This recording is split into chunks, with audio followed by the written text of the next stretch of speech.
Hey guys, today I'm going to give you a tour of my mini home recording studio setup. Let's go.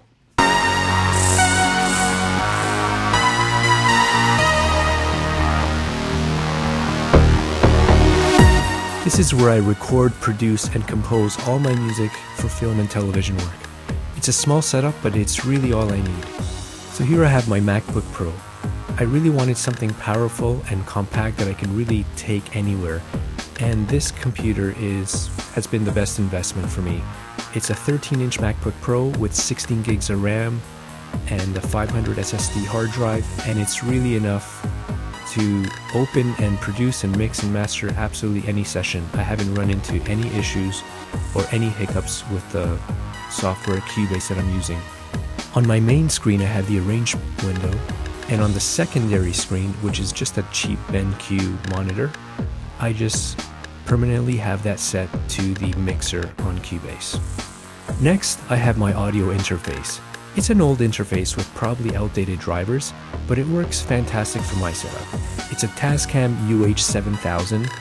It's got pristine preamps, incredible analog to digital conversion, and a super powerful headphone amp. It is top quality, and you can probably pick one of those things out for probably $400 online or less. I highly recommend it. For my main microphone, I am using the MXL CR 89. I absolutely love this microphone. It's only about $250 online, and it's the cheapest knockoff, in my opinion, to the super expensive Sony C800G microphone, which costs, I believe it costs about $10,000. So if you're looking for a very upfront tube sound that has a nice high end and it's not sibilant, I highly recommend this microphone. There's another video on my channel that details this microphone a little bit more. You can check that out as well. Next is my Softube Console 1 Mark II. I absolutely love this thing. It gives me full tactile control over compression, gating, an equalizer, and 3 effect sends in Cubase. It's a really nice piece of gear, and I highly recommend it if you're trying to speed up your workflow. For monitoring, I have Neumann KH80 monitors. I do a lot of mixing on those, but since I live in a small space, quite often I'm forced to mix on headphones, and I do have high-end Beyerdynamic T1 headphones, and between the two, I'm really happy with the results. For a keyboard controller, I have the Roland A49. It's compact, it's only 49 keys, but I like the feel of the keys, and that's important if you're playing on something, daily as I do. You want something that feels good, and it doesn't feel cheap and plasticky like it's gonna break on you. I do a lot of film work, so quite often I'm not at home, and when I'm killing time on set, I have the OPZ Synth. Now, it is a very expensive toy, but it brings me a lot of joy because I can sample anything anywhere, and I don't have to look at a monitor. I have full control. It's got a basic sequencer.